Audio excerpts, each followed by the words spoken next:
Welcome back, everyone. We have our next speaker, who I have the pleasure to introduce. Dr. Lisa Vercolone is a hospitalist with our hospital medicine unit, and she is double boarded in both internal medicine and addiction medicine. She's also a clinical pharmacist as a PharmD and worked as a pharmacist for 4 years prior. She is going to give us a case-based approach to a very common problem that hospitalists face, which is alcohol withdrawal. Lisa, take it away. Thank you, Dr. Roy. Wonderful. So good afternoon. I'm excited to talk to you for the next hour about alcohol withdrawal syndrome, specifically for the inpatient management of that syndrome. I have no disclosures. So we're going to talk about various approaches to managing alcohol withdrawal using both benzodiazepines and phenobarbital. And then we're also going to spend some time talking about the pharmacokinetic and pharmacodynamic features of phenobarbital that make it great to use in the treatment of alcohol withdrawal. And we're going to go over a front-loaded phenobarbital protocol. And then in the end, we'll talk about medications that are used in the treatment of alcohol use disorder. So this is kind of the path that we're going to go through. We're going to look at assessing risk, and from that risk, that will determine our treatment plan.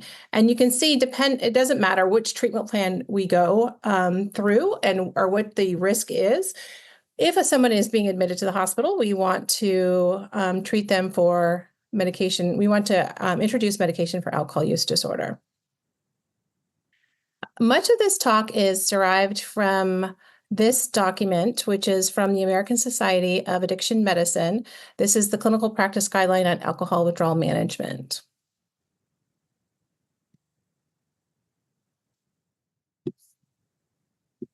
So first, assessing risk. So the first thing that I ask myself when I am going to treat a patient for alcohol withdrawal is if that patient is at moderate to severe risk for alcohol withdrawal syndrome. And the way I do that is thinking of both the past and the present. So things I look at are, has this patient ever had a seizure before in the setting of alcohol withdrawal? Have they had complications such as delirium tremens? Has there been any ICU admissions in the past? And how many times has the patient been admitted for alcohol withdrawal? And the reason that this is important is a phenomenon called the kindling effect. And so we know that repeated alcohol withdrawal episodes will become progressively worse. And so it is important to know the history of the patient's alcohol withdrawal. This kindling effect argues that we do need to utilize aggressive treatment in patients who are at moderate to severe risk for alcohol withdrawal, and even in the setting of mild withdrawal episodes.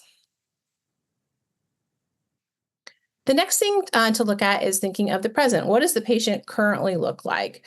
And so we're looking at obviously vital signs. Is the patient look tremulous, diaphoretic? What's the patient's CWA score? What's RAS? So we're going to go through a case later on to kind of go through these questions.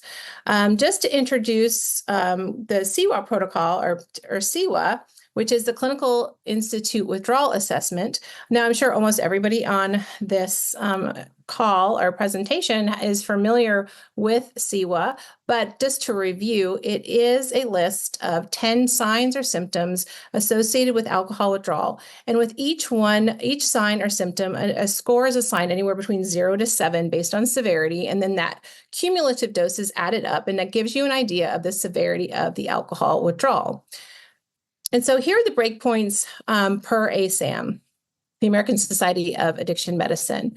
So anybody that is calculated to have a CWA score of less than 10 is considered to be in mild withdrawal, and anybody having a score greater than equal to 19 is considered to have a severe alcohol withdrawal syndrome. Okay, so let's assume that we have assessed the patient and we've deemed the patient at low risk for alcohol withdrawal. In these situations, we most likely or most commonly will use the CWA-driven symptom-triggered approach.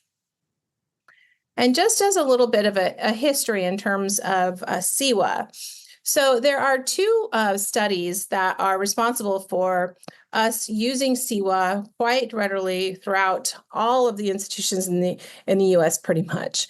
There were two studies done, one in 1994, and this study looked at patients that were admitted for treatment for alcohol withdrawal in a unit for medically managed withdrawal at the VA. This was not in an acute care setting. And in fact, patients were excluded if they had a history of seizure, and they were also excluded if they had a history of acute, or if they were had any acute medical or psychiatric issues. The next study was a few years later in 2002, and this also looked at patients who were being treated in alcohol withdrawal treatment program. They also excluded patients. They excluded patients based on if the patient had been abstinent less than 72 hours, and if the patient had any major cognitive, psychiatric, or medical comorbidity. And so it's important to keep these things in mind because we are frequently using the SIWA assessment in the setting of an acute medical situation, and it really initially had not been studied in this manner. And it hadn't been studied in patients who were at moderate to severe risk for severe alcohol withdrawal. And so when should we think about using the SIWA-driven symptom-triggered protocol? So if you've deemed somebody at low risk for severe withdrawal, the patient needs to be able to communicate. You should not be using a SIWA-driven symptom-triggered protocol in somebody who is delirious. And it's really a good tool to use when there's diagnostic uncertainty or if we suspect maybe a patient is underreporting their alcohol use. This is an example of a SIWA-driven symptom-triggered protocol. This is the one that we use. I imagine it's not much different than the ones that you're familiar with. Okay, so let's jump into a case. We have a 26-year-old woman with a past medical history of alcohol use disorder, general anxiety disorder, and PTSD, and an eating disorder, who's admitted for alcohol withdrawal syndrome. So she is currently drinking about 2 standard bottles of wine and 4 to 7 tequila shots a day for the past 3 weeks. And when you calculate that out, it comes out to be 17 standard drinks a day. She was last admitted 3 weeks ago, and the total number of admissions that she's had have been 25 admissions in the past 3 years. Fortunately, she has not experienced complicated withdrawal, so she doesn't have a history of DT seizures or ICU admissions. When you see her, she tells you that she's feeling nauseated, anxious, she has a headache.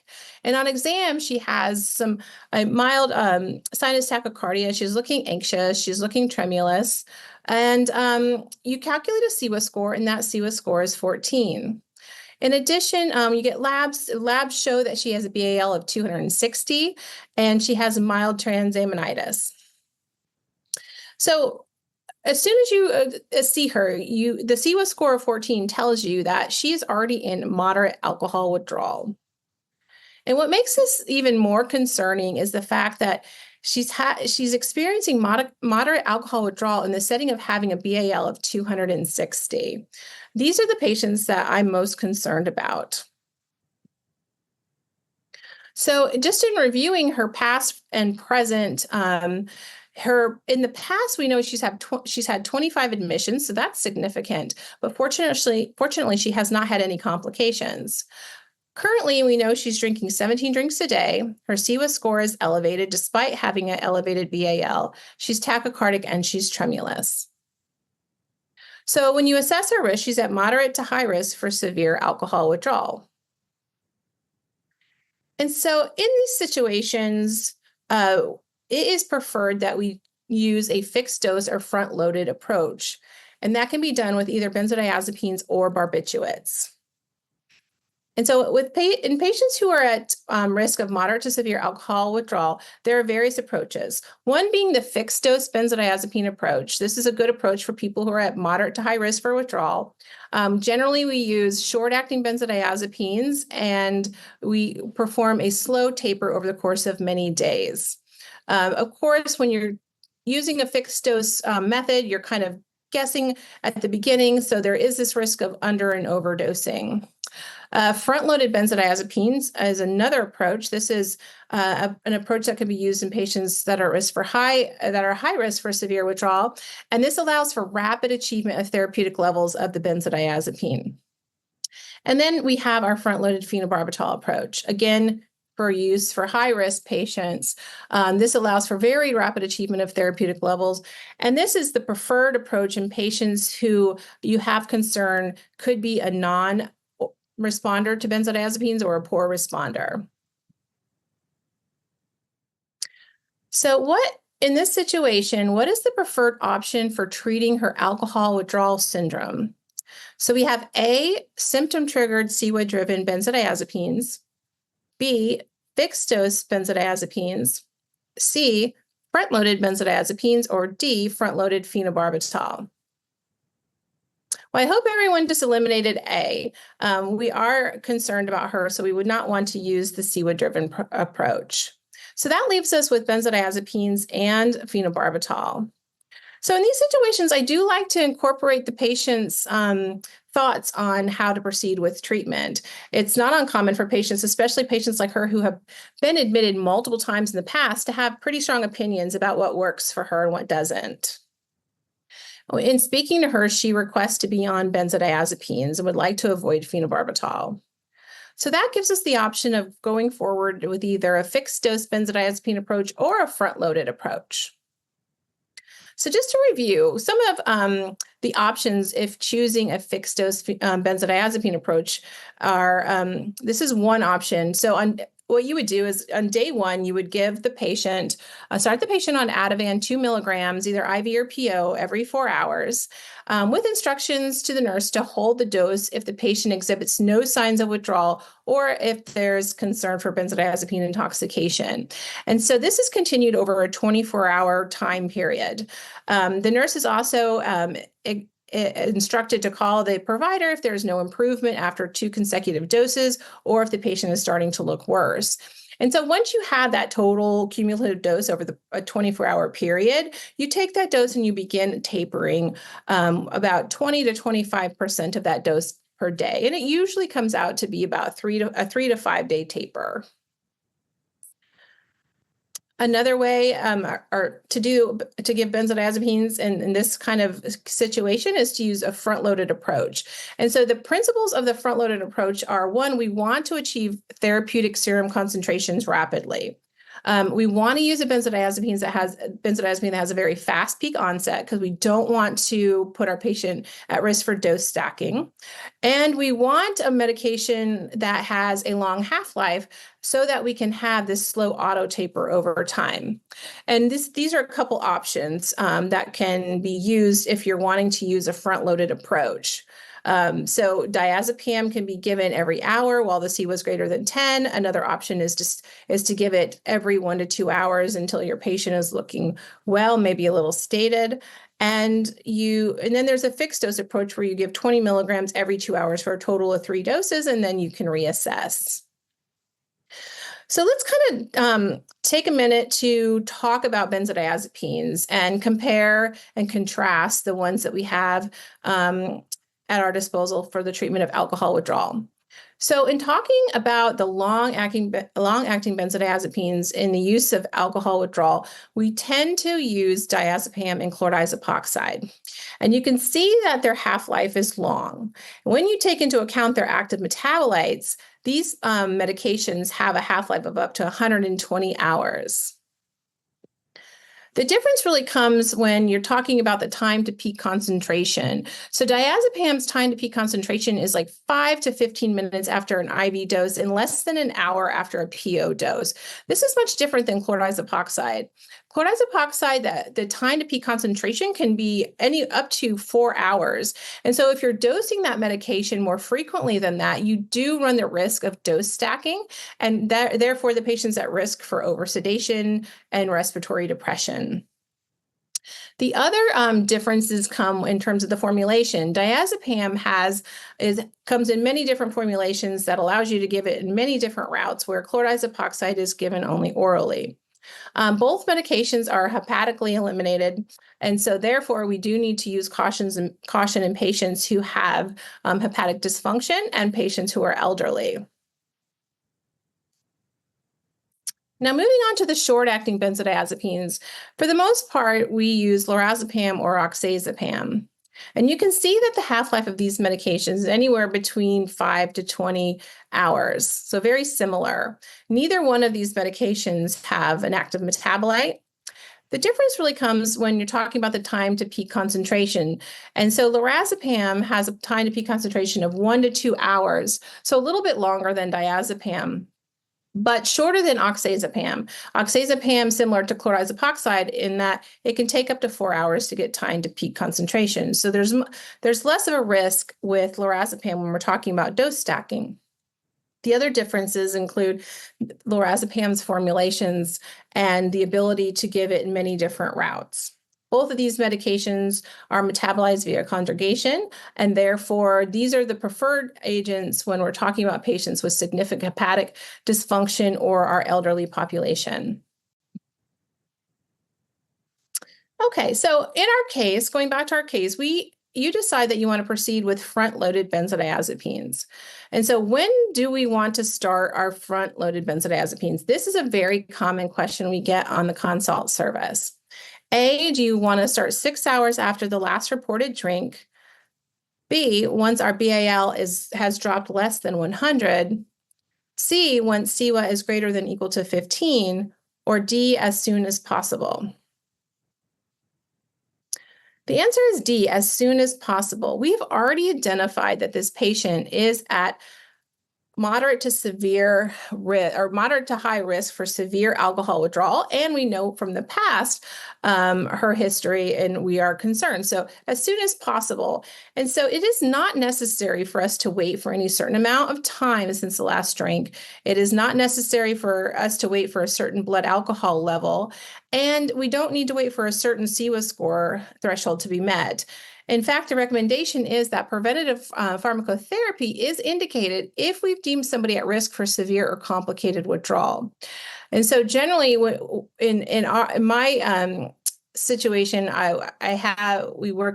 we have an inpatient unit for medically managed withdrawal, and our patients do come in as direct admissions. And so sometimes they do come in intoxicated. But if a patient is awake and alert and talking to me, and I know that they're at risk for severe or complicated withdrawal, I will start treatment right away.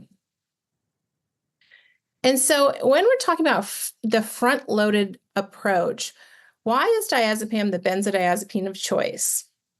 A, because it has a long half-life.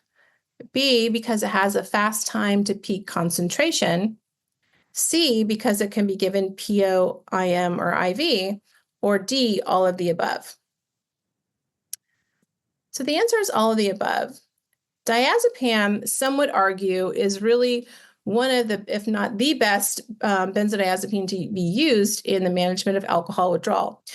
Because of its kinetics, it acts like a short-acting and a long-acting. It has this very fast time to peak concentration, which makes it act as similar to a short-acting medication. The patient gets relief quickly within an hour of the dose being given. But it also has this long half-life, and this long half-life allows for accumulation to occur, and that accumulation will allow for a long auto taper to occur so that when the patient's discharged, they still have drug on board, and this is going to allow for a much smoother detox, and in hopes that the patient, when they go home, do not have an increase in their symptoms after they've left the hospital. Okay, so let's talk about another case. We have a 51-year-old man with a past medical history of severe alcohol use disorder. He has hypertension and anxiety, and he is admitted for alcohol withdrawal syndrome. So he tells you that he's been drinking about 6 cans of beer a day, and it's always important to clarify like the size of the can and the how strong of a beer is it. So in his case, he's drinking 25-ounce cans of beer. He's also drinking 1 pint of vodka daily. And so when you do the math, he's actually drinking about 35 standard drinks a day. And he's been doing this for the past couple of years. His last admission was about 6 years ago, and he's been admitted about five times in his lifetime. He does have a very concerning history in that he's had seizures, he's had DTs, he's required ICU admissions that included intubation. So we're obviously very concerned about this patient. And when you see him, he's nauseated, he's complaining of shakes and headache, he's saying he feels severely anxious. In physical exam, you see that he's tachycardic, hypertensive, he's restless, he's agitated, he's tremulous, diaphoretic. So very concerning presentation. You perform a RAS score, which is 2, and his blood alcohol level is 120. So RAS is a tool that we use commonly in determining whether or not patients need additional medication for the management of alcohol withdrawal. And so this is the Richmond Agitation Sedation Scale. And our goal when treating alcohol withdrawal is a RAS of 0 to -1. So repeating doses until patients look alert and calm and maybe a little bit drowsy. That's exactly where we would want them. You can see that his RAS currently in this particular case is 2, which puts him at agitated. So what is the preferred option to treat his alcohol withdrawal? A is the CEWA-driven symptom-triggered benzodiazepine approach. B, fixed-dose benzodiazepines. C, front-loaded benzodiazepines. Or D, front-loaded phenobarbital. So again, I hope that we eliminated CEWA-driven symptom-triggered approach, which leaves us with fixed-dose benzos, front-loaded benzos, or front-loaded phenobarbital. Well, it really is important for us to go back through the medical records. And if we have the ability to look through previous admissions, it can be very helpful in determining how to manage somebody's alcohol withdrawal. And so when we do that with this patient, we see that back in 2009, he actually had required intubation, thus ICU admission, and dexmedetomidine, despite the fact that he was getting escalating doses of diazepam. And so this, in my mind, makes me very concerned that this patient could be a benzodiazepine non-responder or poor responder. And for that reason, we are going to go forward with giving him a front-loaded phenobarbital protocol. And so when do we consider phenobarbital? In our institution, we consider it when a patient has had a history of complicated withdrawal, when we've deemed that they're at risk for severe complicated withdrawal, actively withdrawing despite a high BAL, and any patient that obviously is currently experiencing severe alcohol withdrawal, patients who are delirious or encephalopathic, and then again, patients who have benzodiazepine resistance. So just to briefly talk about the mechanism of alcohol withdrawal syndrome to kind of better understand why we use the medications that we do. So if you have someone who does not drink alcohol regularly and does not have any alcohol on board, there is a homeostasis that occurs between GABA and glutamate. Now, if you introduce alcohol, you get further stimulation of the GABA receptors, which are inhibitory. And this is when people will say, they feel calm when they drink alcohol, they feel disinhibited. And really the reasons that people do drink alcohol. If somebody continues to drink alcohol on a regular basis, the body works to regain that homeostasis. And it does that by downregulating the GABA receptors and upregulating the glutamate receptors. That is all fine and well until you remove alcohol. And once you remove alcohol, you have a situation where you have a lot more of the glutamate receptors, fewer GABA receptors. And so you get this super excitation of the glutamate receptors. And this is really what causes our alcohol withdrawal syndrome. So in reviewing phenobarbital and benzodiazepines in the use of alcohol withdrawal, so let's look at their mechanism of action. We have the GABA chloride channel. Now, benzodiazepines will increase the frequency of the channel opening. But it's important to know that it requires the presence of GABA. And why this is important is because patients who have been drinking alcohol excessively will have a depletion of GABA. Barbiturates, on the other hand, they increase the duration of the channel opening, but they do not require the presence of GABA. So this makes them mechanistically superior in that GABA is not required. You can see that this is also explains why these medication, when you give benzodiazepines and barbiturates together, they're synergistic because you have both the increased frequency of the channel opening and then the increased duration of the channel opening. Now, when we're looking at the glutamate receptors, benzodiazepines have no effect on the glutamate receptor, but barbiturates do. They do inhibit our glutamate receptors, and again, making them mechanistically superior to benzodiazepines. The other properties of phenobarbital that make it desirable to use in alcohol withdrawal are its fast onset of action. So you can give somebody an IV dose of phenobarbital, and usually within 5 to 10 minutes, you can expect the max effect that patient's going to get from that dose. It has a very long half-life. So it has a situation similar to diazepam in that you get this fast onset, which allows for recurrent dosing without being concerned about dose stacking. And then it has this long half-life that allows for this slow auto taper to occur. And this auto taper can actually occur for 2 weeks. It has a wide therapeutic index, and I'll talk a little bit more about this on the next slide. Phenobarbital kinetics are very predictable, and that makes it safe to use in the treatment of alcohol withdrawal. It is important to know that those predictable kinetics, though, are not as predictable in the setting of a patients who have received benzodiazepines. It's metabolized by the cytochrome P450 3A4 enzyme system, so it does have drug interactions that we need to be concerned about. Largely, we are concerned about its interaction with methadone, its interaction with our DOACs, and our interaction with HIV medications. And so talking a little bit about therapeutic index, this is somewhat controversial in that you will read in the literature that some people consider it to have a narrow therapeutic index. In the treatment of alcohol withdrawal, we really don't monitor levels unless we are concerned that a patient's been dosed too frequently or frequently enough that they might be getting into toxic ranges. So we know from the studies that were done in the treatment of epilepsy that the therapeutic range, at least in terms of treating seizures, is anywhere between 15 to 40 micrograms per ml.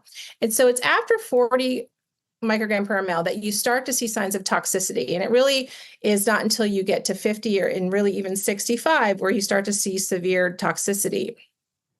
Now, I have on here the therapeutic range for monotherapy for alcohol withdrawal is 10 to 40. But again, the dosing of phenobarbital is a clinical decision, and it's not based on levels. One way you can kind of get an idea of what the patient's serum level is to take the milligram per kilogram dose and multiply that by 1.5. And this is pretty accurate. So if somebody was to get a 10 milligram per kilogram dose of phenobarbital, you can expect that their serum level is about 15 micrograms per ml. So a few things that we can take from this. One, a 10 milligram per kilogram dose of phenobarbital, which is really the most common dose used in the front-loaded approach, cannot cause a toxic phenobarbital level. It is not possible. Also, we don't know exactly what the serum concentration needs to be to prevent seizures for patients who are being treated for alcohol withdrawal because that study has not been done. But we can say that we know that it treats epilepsy if the level is at 15 to 40.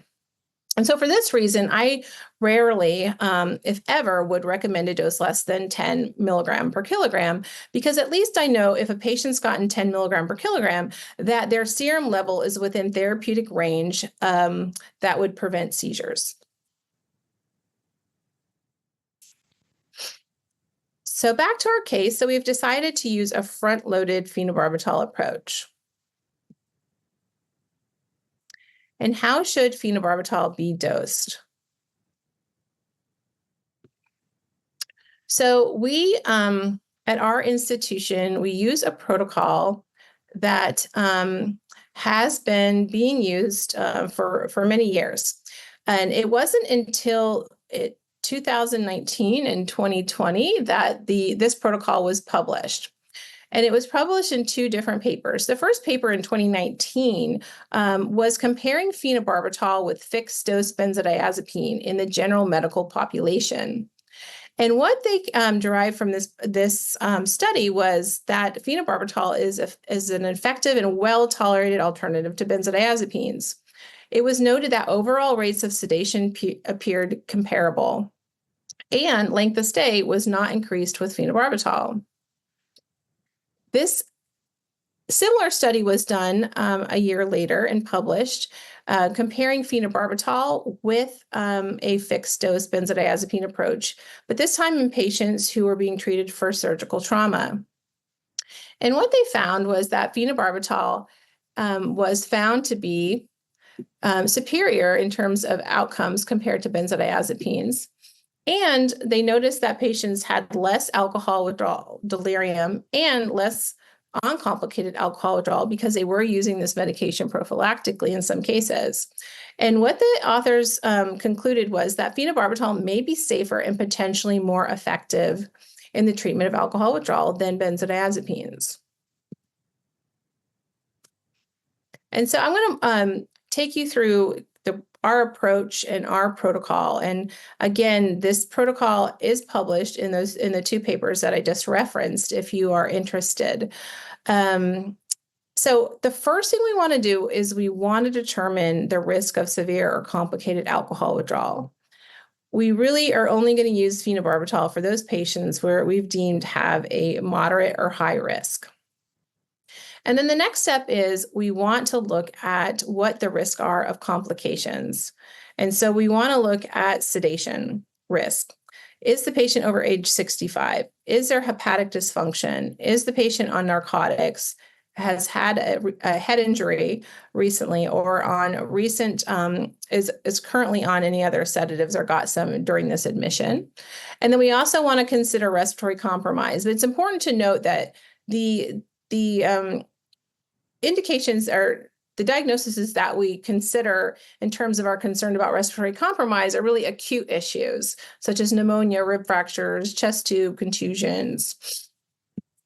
And so once you have an idea of the patient's risk of both withdrawal and their risk of complications, then you can go to this algorithm, kind of march through and see what the recommended front-loading dose is.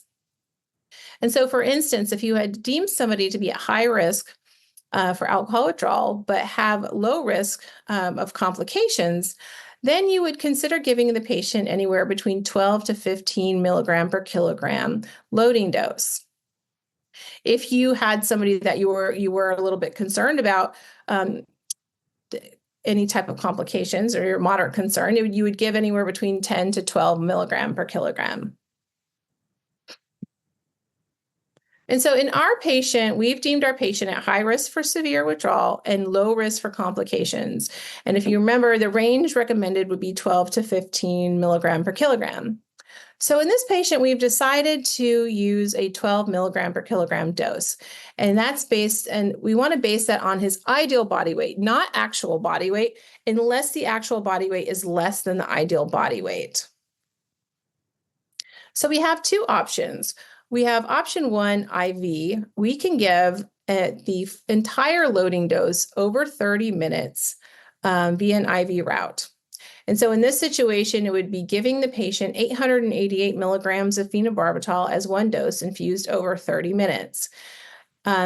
Historically, phenobarbital IV has been restricted to both the ED and ICU settings. In our institution, we do give it on the acute medical floor, and we do give it in our unit for medically managed withdrawal. If you are in a situation where you are unable to use and administer IV phenobarbital, another option is to use the IM route. You can give, for this, in this particular case, you could give phenobarbital 296 milligram IM every 3 hours for a total of 3 doses. So you're giving the total loading dose really over the course of 6 hours. So we give our patients this loading dose, and the patient got the loading dose over a 30-minute period. And then 2 hours later, you go to see your patient and you assess RAS, and the RAS is +1. So we are not at goal, because if you remember, our goal is 0 to -1. So what do we do in that situation? This is very important, because if you are going to use this front-loaded phenobarbital approach, you really need to have a mechanism in place to give additional medication, because again, it is somewhat of a guess of how much phenobarbital the patient is going to need. And there are times when patients will get the loading dose and they will still require additional doses. And so our approach is to give rescue doses of 2 milligram per kilogram. And you can give that as IV, IM, or oral, and you can do that every hour as needed to reach your goal. And for us, that would be a RAS of 0 to -1. It's important that you keep track of this cumulative dose. Once we get to a 20 milligram per kilogram cumulative dose, we want to step back and make sure we're not missing any other type of acute medical illnesses that could be complicating the picture. And then there is a hard stop at 30 milligram per kilogram. So if you remember, the quick and dirty way of figuring out what the serum level is to multiply by 1.5. So a hard stop of 30, that would equate to a serum level of 45 micrograms per ml. So we know that if a patient's gotten 30 milligram per kilogram, they are likely just outside of the therapeutic range, and that is why we want to stop there. We used to advise a post-load taper. And so our original protocols, and some protocols that you might see in the literature, have a patient receiving a loading dose and then anywhere between a 3 to 7 day taper, PO taper of phenobarbital. We at our institution no longer use this PO taper because of the very long half-life that phenobarbital has. And we know that by giving this large cumulative dose that our serum levels are high, and because of this long duration of action, we know that the patient's going to have this auto taper. So we no longer advise the PO taper. Our patients get the loading dose, and then they get subsequent rescue doses if needed. And there has been a lot of talk in the literature of phenobarbital in the last few years, and more and more people are starting to use it. And there have been various studies looking at and comparing various aspects of phenobarbital. For instance, looking at comparing low intermittent dosing to the front-loaded dosing approach. In this study, it was found that the front-loaded approach, patients actually required less mechanical ventilation and less sedation when the front-loaded approach was used. There was also an article comparing the front-loaded phenobarbital approach with traditional benzodiazepine protocol, which is similar to the papers that I referenced earlier. And again, phenobarbital was found to have, patients who received phenobarbital were found to have less respiratory complications. And they were more frequently at their RAS goal, and length of stay was significantly shorter. There's also been papers looking at comparing benzodiazepines plus phenobarbital versus just benzodiazepines alone versus phenobarb alone. And what was found is that the combination therapy resulted in longer ED length of stay, and more ICU level of care was needed. And a lot of the older protocols that at least that I used in my career would use a combination of benzodiazepines and phenobarbital, and the phenobarbital would be more used for like rescue dosing. In another paper, they were comparing phenobarbital monotherapy with lorazepam monotherapy for alcohol withdrawal, and it was found that phenobarbital had statistically significant shorter hospital length of stay. And, given the fact that we no longer require that PO taper and patients are getting dosed with the loading dose and then rescue doses, generally speaking, our patients are not requiring medication usually 24 or 48 hours after a presentation. If somebody is experiencing resistant alcohol withdrawal, the things that you could do are to add phenobarbital or transition to phenobarbital. If the addition of phenobarbital does not require ICU, depending on your institution, dexmedetomidine is another option. It works by activating the central pre- and postsynaptic alpha-2 receptors in locus coeruleus. It's been shown to reduce agitation, and it's also been shown to reduce benzodiazepine requirement. Propofol is another medication that can be used. It is both a GABA agonist and a glutamate blocker. However, this medication does require patients to be in the ICU because of the concern for respiratory depression and the need for mechanical ventilation. When comparing dexmedetomidine and propofol, they both have been shown to have similar benzodiazepine and antipsychotic sparing effects. Another question that comes up commonly is patients who become delirious. Is it the alcohol withdrawal, or is it the medications that we're using for alcohol withdrawal, or is it delirium caused by something else going on with the patient? And what to do in that scenario? So if the patient has been in the hospital for less than 72 hours being treated for alcohol withdrawal, it is safer to assume that it's the alcohol withdrawal causing the delirium versus being concerned that it's the benzodiazepine and pulling back on the benzodiazepine dose. And that's because within these first 72 hours, we are concerned that this is the time period where patients could have seizures. This is the time period where delirium tremens could develop. And so if you encounter somebody who's experiencing delirium in the setting of alcohol withdrawal and they've been in the hospital or been treated for less than 72 hours, then you can consider increasing your dose of benzodiazepine or just switching to phenobarbital. And it's also advisable to add an antipsychotic. And you really want your RASCAL in that setting to be -1. If it's been greater than 72 hours, then you can feel a little bit more comfortable reducing the dose of the benzodiazepine, and you can add an antipsychotic and start looking for other causes. Okay, so we talked about the treatment of alcohol withdrawal in both scenarios of patients who are at low risk versus moderate to high risk for severe withdrawal. It is very important as hospitalists that if we have a patient that we have treated for alcohol withdrawal, that we have had a discussion with them in regards to medication for alcohol use disorder. Every patient in the hospital, in my opinion, who's treated for alcohol withdrawal should be considered for medication for alcohol use disorder. There are 3 medications that are FDA approved. One is disulfiram. That is our alcohol sensitizing aversion therapy. 2 is naltrexone, which reduces positive reinforcement by working on the reward center of the brain. And then 3 is a camprosate, which reduces negative reinforcement. And each one of these medications obviously work differently. In the hospital setting, we really mainly offer naltrexone and a camprosate. One question that comes up very frequently with naltrexone is what to do with the liver function test. And when naltrexone when it first came out, there was a lot of concern about liver function tests or using it in somebody who had abnormal LFTs. But we now know that really baseline LFTs prior to initiation are not necessary, and there's really no empiric evidence to support the frequency of monitoring hepatic enzymes. Another paper came out just this year that showed that naltrexone is safe in patients with cirrhosis.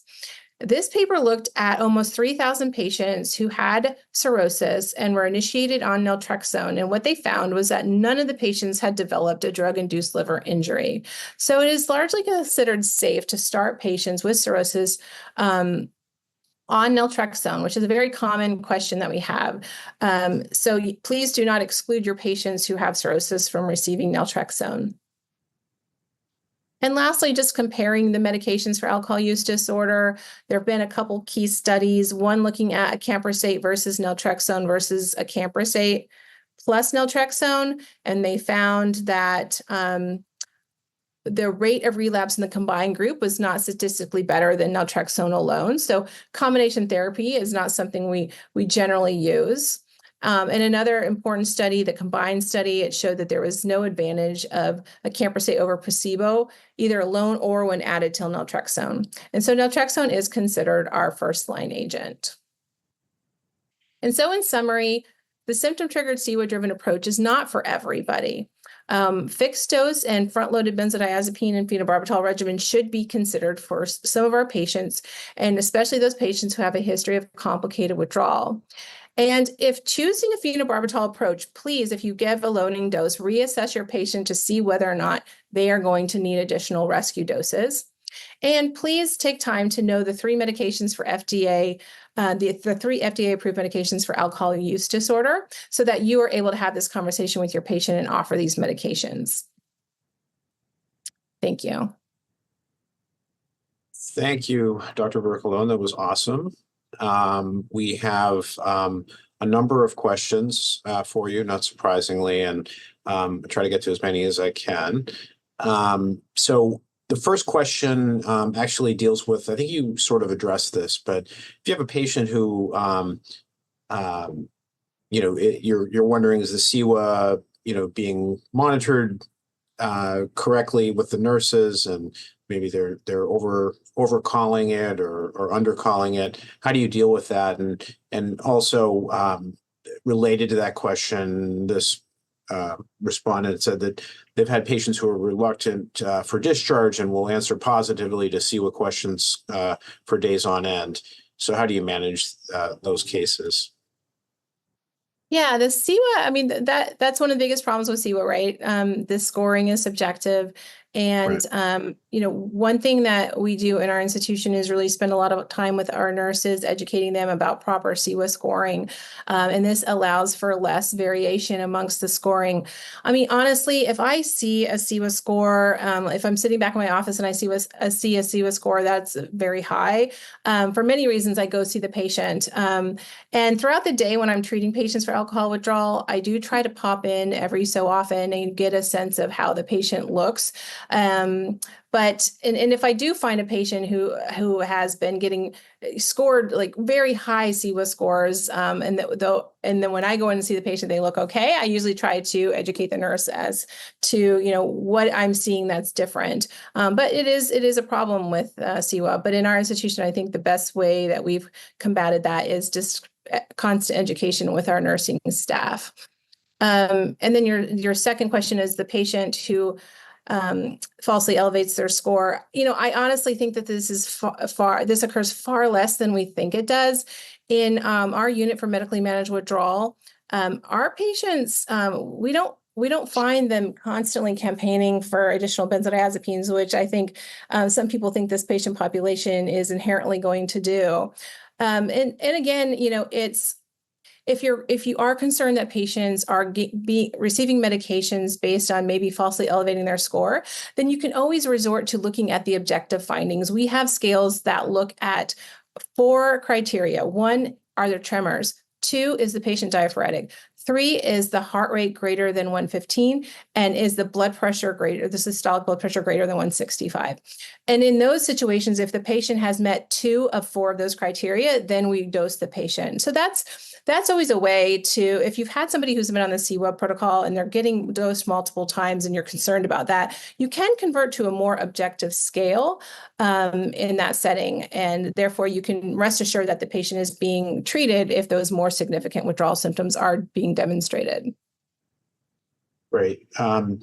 We had a number of questions on non-benzo, non-phenobarb alternatives such as gabapentin and tapers and gabapentin clonidine. Can you comment on those? I would say in my opinion, the gabapentin and the clonidine tapers are generally reserved for our outpatient population. At least within our institution, it's not something that we utilize in the inpatient setting. I think if somebody is, if a patient's being admitted and I have, low concern that they have any risk of severe withdrawal, instead of putting them on a gabapentin or clonidine taper, I would put them on the CWIRP protocol.